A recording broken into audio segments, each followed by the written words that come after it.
بوډا او د لېوانو پلونه. دا د هیواد د نامتو ناول لیکوال خدای بخښلي نصير احمد احمدي ناول دی چې په 1995 کال کې چاپ شوی دی. دا کتاب تر اوسه پورې 4,000 ټوکه پلورل شوی دی.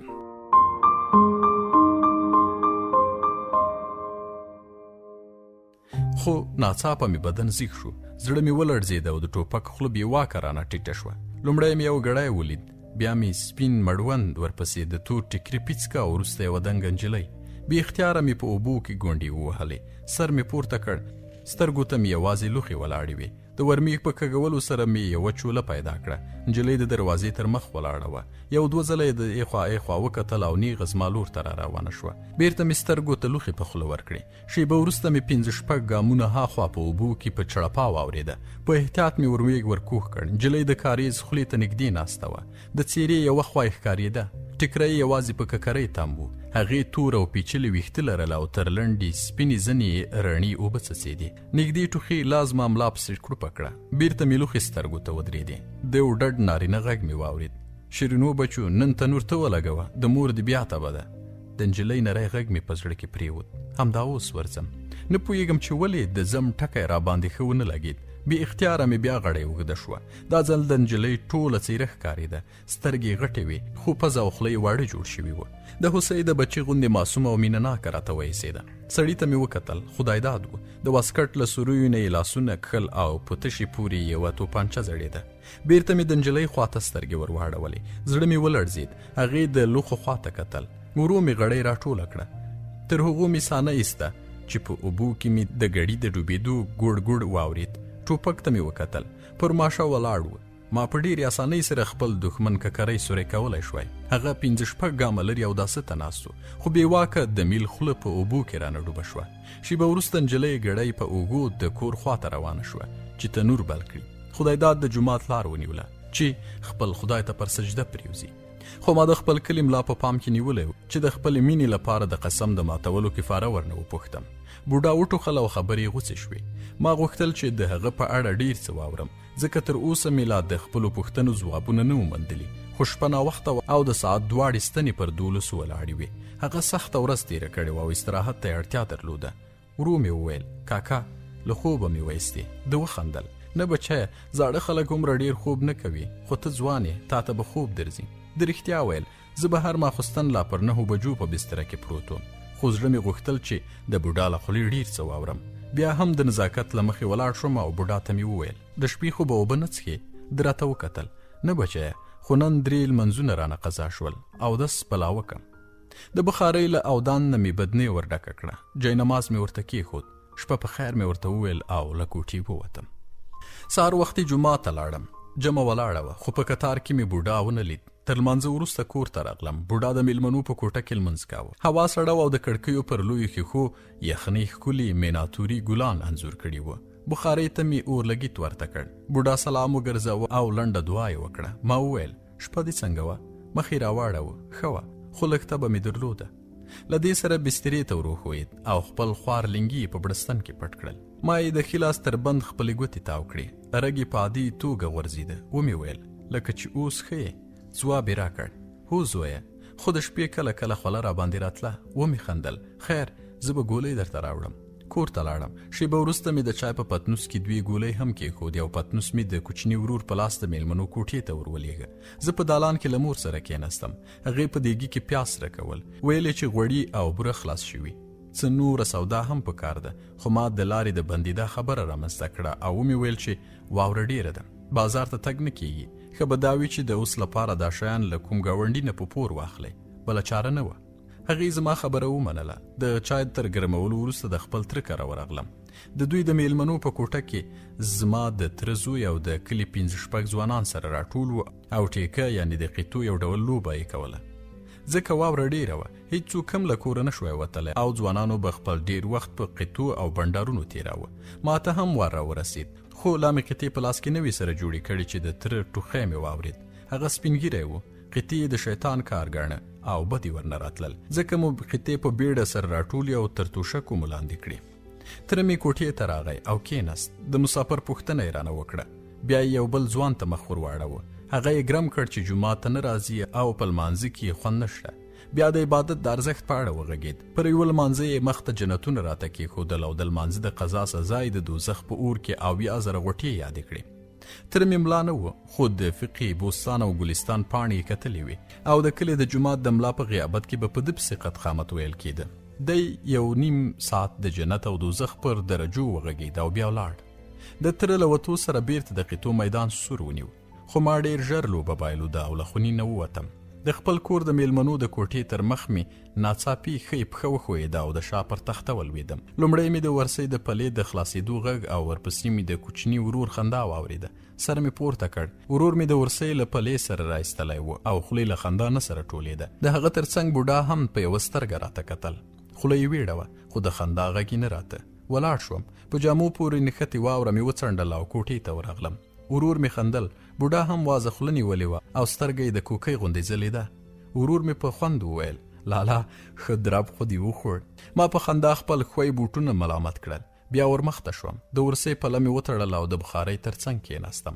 ورور ته مې د چایو د راوړلو وویل. هغه له کوټې ووت. بوډا وویل، بچیه کوم کلي ته به مړ نه وي تللی؟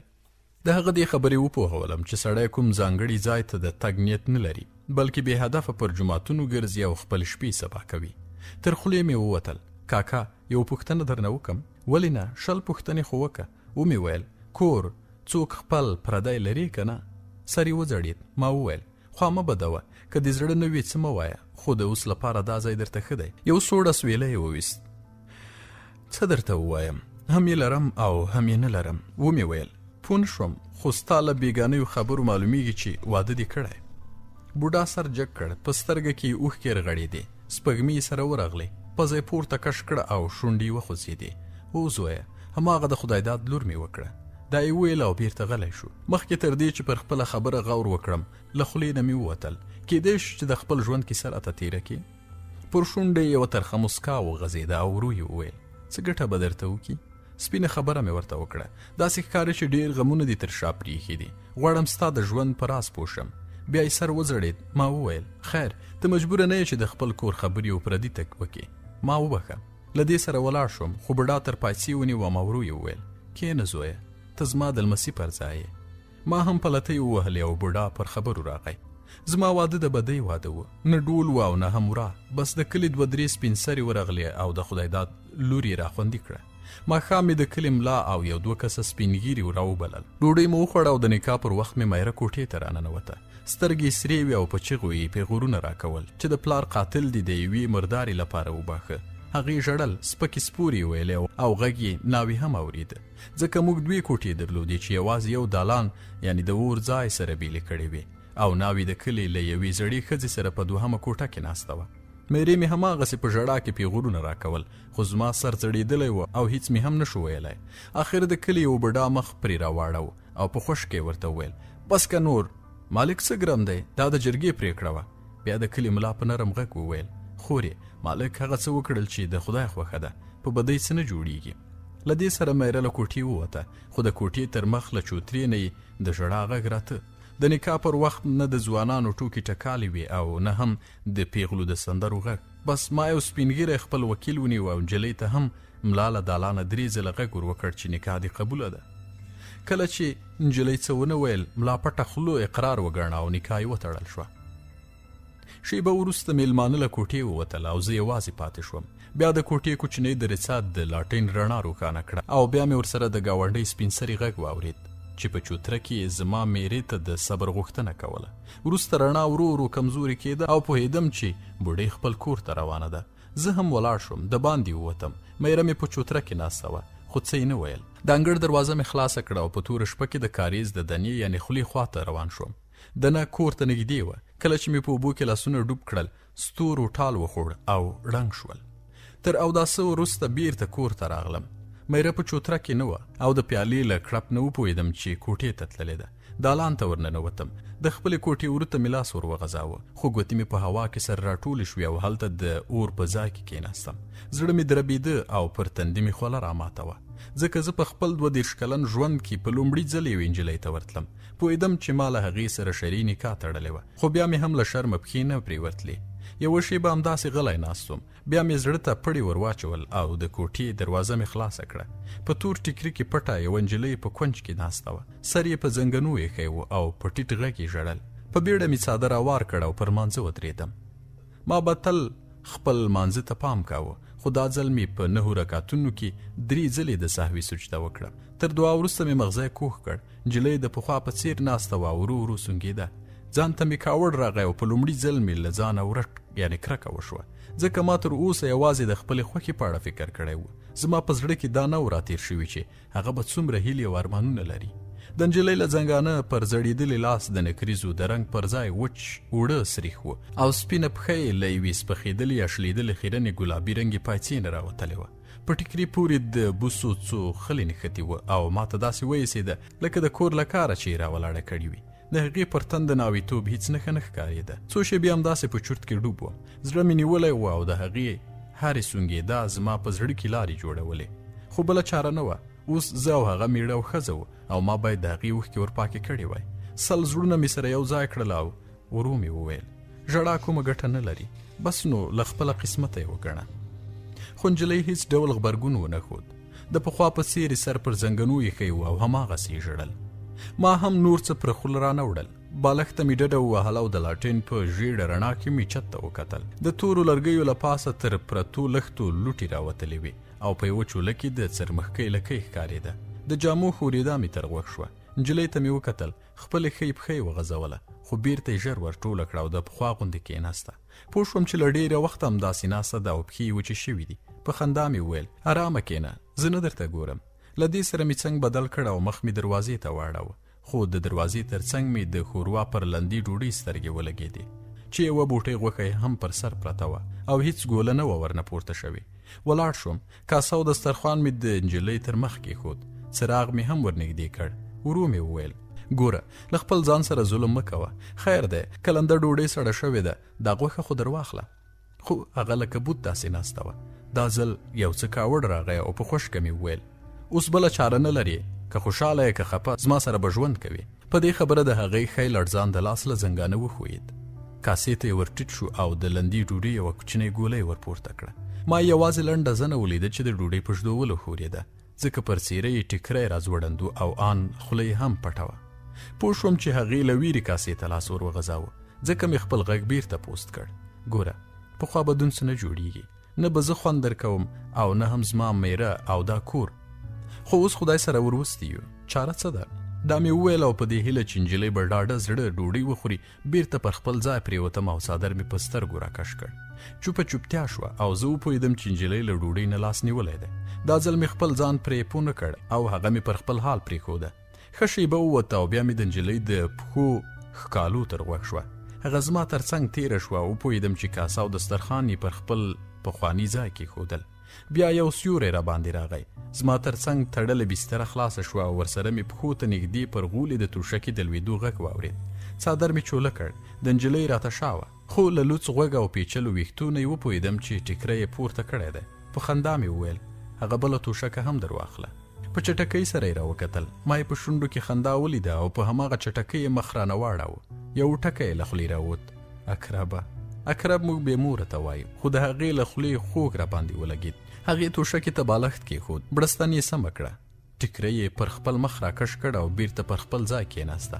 ما هم پلتۍ ووهلې او په خندا مې وویل که مې خدای غلط نه کړي لکه چې لیونۍ مې په نصیب شوه. هغې سر پورته کړ او ما یې لاندینۍ ډکه سره شونډه ولیده چې د لاټین رڼا نرۍ لیکه پکې جوړه کړې وه. ومې خندل. ګوره، زه خو څه پردی نه یم چې مخ دې رانه پټ کړ. هغې څه ونه ویل. ما ځان خواشینی ونیو او په خوابدي غږ مې وویل او رښتیا هیر مې و چا راته ویل چې په سترګه کې دې ګل دی. نجلۍ بیا هم کوم غبرګون ونه ښود او ما هماغسې په خواشینۍ زیاته کړه. ځه، قسمت به مې همداسې وي. شونډې یې وخوځېدې او په یو داسې غږ چې د ټوکې بوی ورنته ویې ویل اکربه، تر تا خو ښه یم. په بیړه مې ورغبرګه کړه.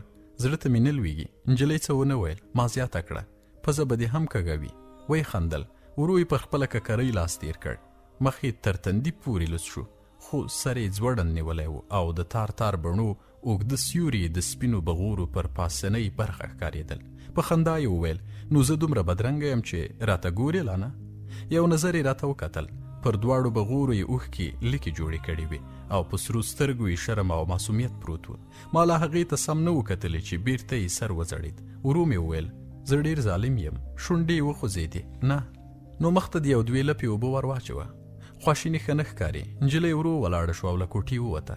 کله چې بیرته د څراغ رڼا پرې ولګېده نو مخ یې لوند و. زه خپلې بسترې ته ور وښوېدم خو نجلۍ د کوټې په بل سر کې ځان ته ځای جوړ کړ. په خندا مې وویل یوه شپه خو نه ده، سبا به څه کوې؟ هغې یوازې وخندل او پرته له دې چې ټیکری له سره لرې کړي بړستن یې پر ځان ورکش کړه. ما هم یو څه شېبه د شغالانو انګولا ته غوږ نیولی و. بیا مې د څراغ پلته ټیټه کړه او په داسې حال کې چې زړه مې دربېده او ټټر مې په خولو لوند و د هغې په بړستن ورننوتم. بوډا غلی شو او کله چې ما ورته وکتل پر خړو شونډو یوه نرۍ مسکا پرته وه او په سترګه کې چې دروازې ته یې وچه نیولې وه یوه مرموزه ځلا ښکارېده. ورو یې وویل لکه چې چا یې راوړ. د رښتیا ویل له دهلیز نه د پیالو د رېږدېدا غږ راته. بیا دروازه خلاصه شوه او ورور مې چې په یو لاس کې پتنوس او په بل کې چایجوش نیولی و کوټې ته راننوت. دواړه یې پر غولي کېښودل او منډه یې واخیسته. په غوسه مې پسې غږ کړ سړی نه یې؟ د په داسې حال کې چې بوټونه یې په پښو کول په لوړ غږ وویل لالا پر دام مې مرغۍ راټولې وې. له دې سره یې له ورونه درب وایست. ما سر وخوځاوه. بوډا وویل د څه شي دام؟ ومې خندل. هیڅ. سهار یې یو دوه ګامه ځمکه توره کړې وه. بس غلبیل ته لښته ودروي، تر لاندې یو څو دانې غنم واچوي او چې کله خړې مرغۍ دانو ته ورنږدې شي نو له ورسۍ نه په لښته پورې تړلی تار ورکش کړي. بوډا وخندل. ما له چایو 2 پیالې ډکې کړې او په خندا مې وویل ښه کیسه دې کوله. شونډې یې وخوځېدې.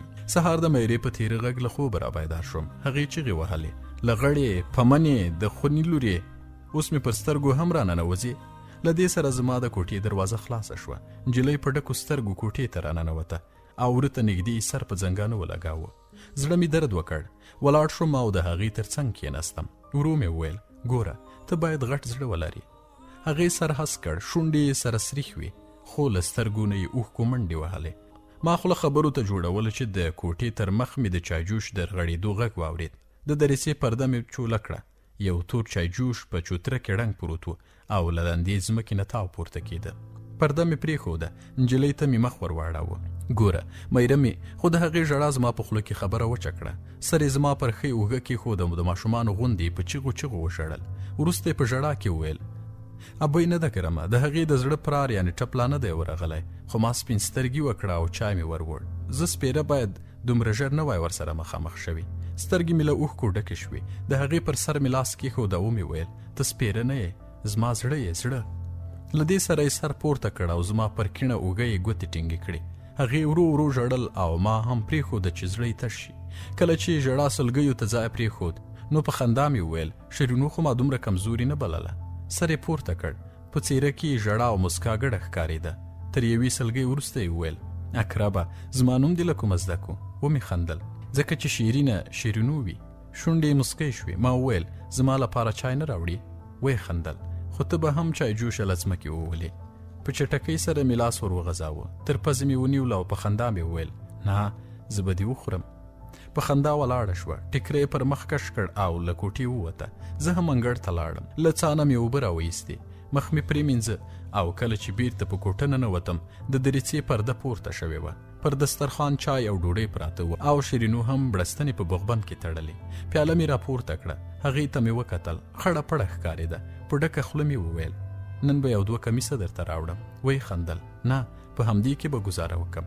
خو هغه په یو جوړ جامو راغلی وه او جامو ته یې ضرورت درلود. ومې ویل په یو جوړ جامو کې ګزاره نه کېږي. دا راته ووایه چې څه ډول رنګ دې خوښ دی؟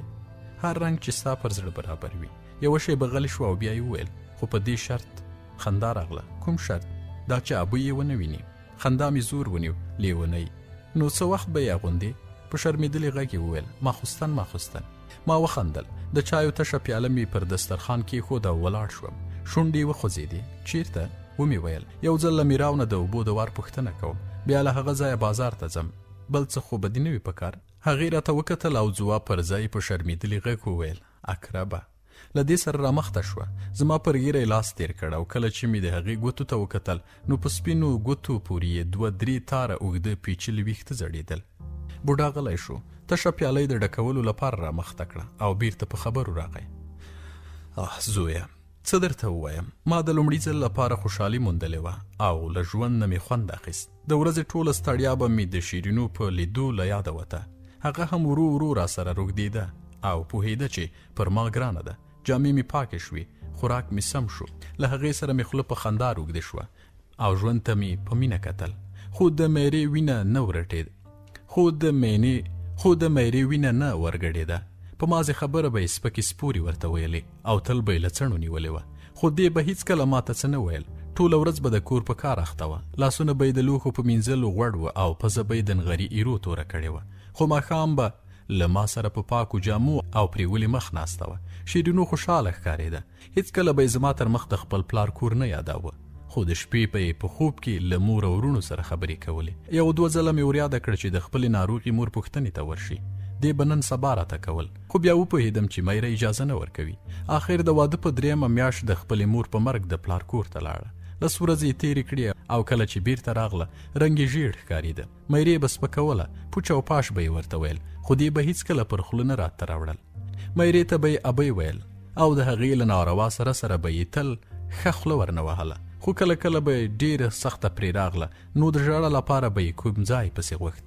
بوډا یوه شېبه غلی شو، ماته یې وکتل او بیرته یې شونډې وخوځېدې. یوه غرمه له کاره ستړی کور ته راغلم. وار له واره مې په چوتره کې له غوښو ډک غاب ته نږدې پر خړ پوټي د وینو داره تر سترګو شوه. بیا د وینو لیکه په څاڅکو بدله شوې وه او کله چې دالان ته ورننوتم زړه مې ولړزېد. د شیرینو مټ یوه خوا کمیس او د ټیکري پیڅکه په وینو سره وه او میرې مې د هغې د مټ په پرار سوځېدلې ټوټه یې ښوده.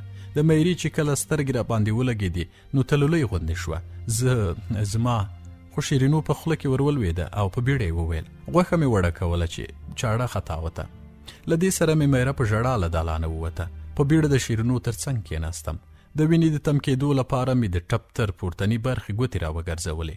په بل لاس مې له جیبه دسمال راوایست او نیولی ځای مې ټینګ پرې وتاړه. هغې ته مې وکتل، سترګې له اوښکو ډکې وې او کله کله به یې په تندي کې د درد له لاسه ګونځې جوړېدلې. د هغې له نیولې څېرې نه پوهېدم چې د ډېرې وینې د بهېدو له امله یې زړه کمزوري کوي. ځکه مې تر مټ ونیوله او په کوټه کې مې پړستن ورباندې وواره کړه. هغه وخت زموږ په ټوله ولسوالۍ کې ډاکټر نه و، ځکه نو د کلي ملا ته چې د ډاکټرۍ په کارونو کې هم ګوتې وهلې ورغلم. هغه په اوکلۍ یعنې هاون کې 2-3 ډوله بوټي سره وټکول. بیا یې له یو رنګ سپینو پوډرو سره چې د ده په وینا د چرګ مخه یې نیوله ګډ کړل او رایاد یې کړه چې پر ټپ یې وتړه. کله چې بیرته کور ته راغلم نو میره د شیرینو تر څنګ ناسته وه او هغې ته یې د بورې شربت جوړاوه. زما په ورتلو میره ولاړه شوه او له کوټې ووته. په حیرانتیا مې شیرینو ته مخ ور واړاوه. د ابۍ پر زړه نن څنګه د رحم اوبه تویې شوي دي؟ هغې څه ونه ویل.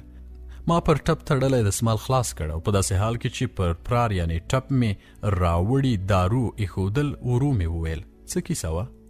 شیرینو ته لولۍ غوندې شوه. هېڅ.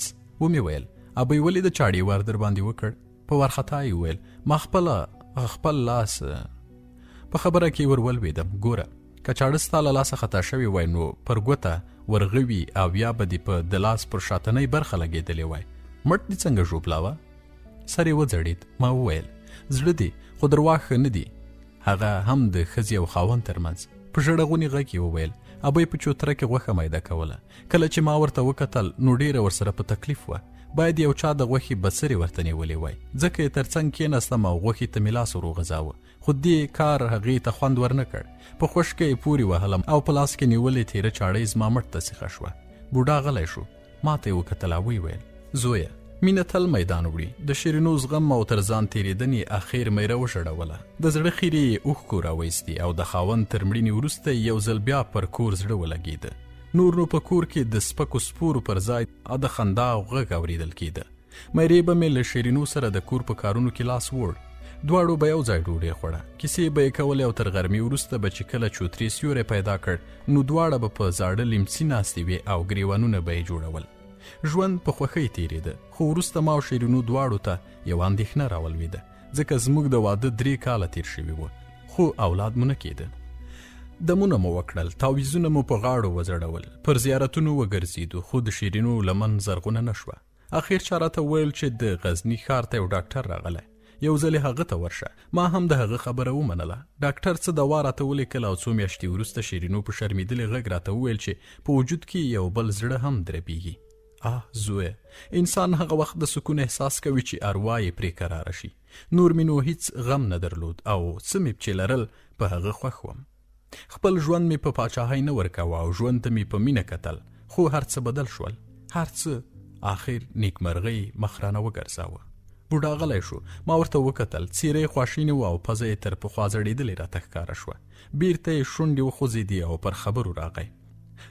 زویه، یوه شپه مې د شیرینو پر زګیروي سترګې روڼې شوې. څراغ مې ولګاوه او هغې ته مې وکتل. پر سپین تندي څاڅکي څاڅکي خوله پرته وه او په غاښونو یې لاندینۍ شونډه ټینګه کړې وه.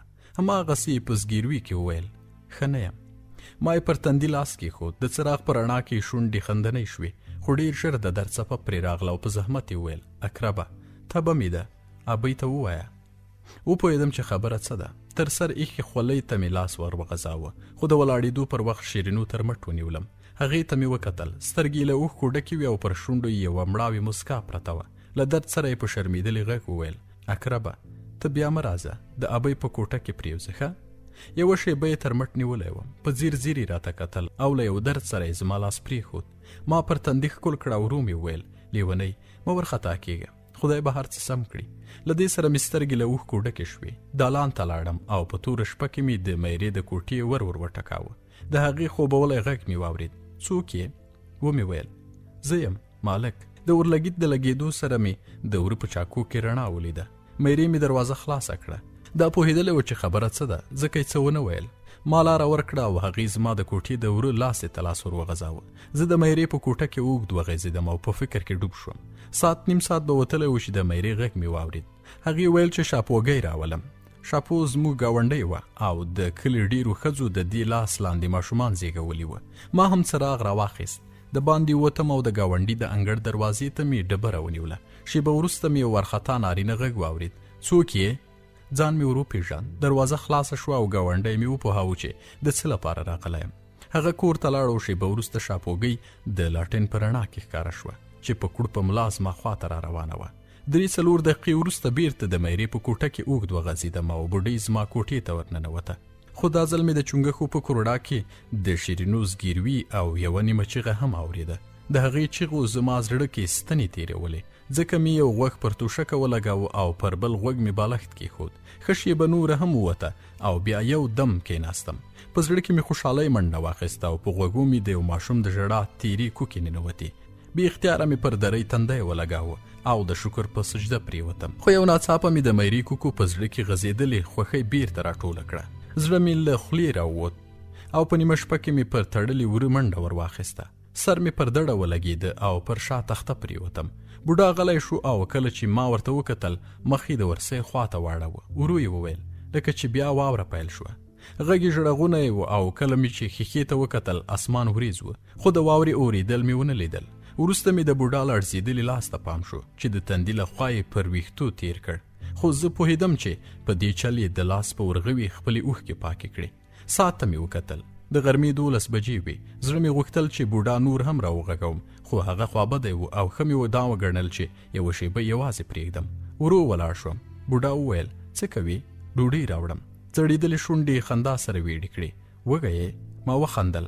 ما وویل، وخت یې دی. په خندا یې وویل، کښېنه زوروره، اوس دې زما د زړه غوټې راوسپړلې، پرېږده چې یو څه تش شي. ما له خدایه همدا خبره غوښته. پلتۍ مې ووهلې او بوډا هم د خپل ژوند کیسه پسې وغځوله.